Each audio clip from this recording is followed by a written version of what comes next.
माझे नाव आराध्या संगम पोकळकर. मी इयत्ता 4थीत शिकत आहे. जाधवांची कन्या, भोसलेंची सून, शुभांची माता, भाग्य कोणते अजून.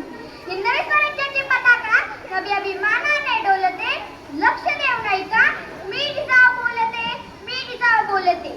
आमचा जन्म जाधवांच्या घरी झाला तेव्हा आनंदाने दारादारात रांगोळ्या काढल्या गेल्या, तोरणं लावली गेली, हत्तीवरून साखर वाटण्यात आली आणि आमचं नाव जिजा असं ठेवलं. आईच्या इच्छेनुसार आम्ही 6 भाषा शिकलो. शुभराज्य हे आमचं धाकटं रत्न. अतिशय कठीण परिस्थितीवर मात करून आम्ही शुभराज्यांना घडविले. अंगणातील तुळस, गोठ्यातील गाय, घरातील माय यांच्याकडे जर कोणी वाकड्या नजरेने पाहत असेल तर त्याची गय करू नका, ही शिकवण आम्ही शुभराज्यांना दिली. माझ्या मातीतील माणसाच्या मनात गुलामीची झालर पसरली होती. रेत निश्चित पडली होती. नवथी गुलामीची चाल ही अन्यायाविरुद्ध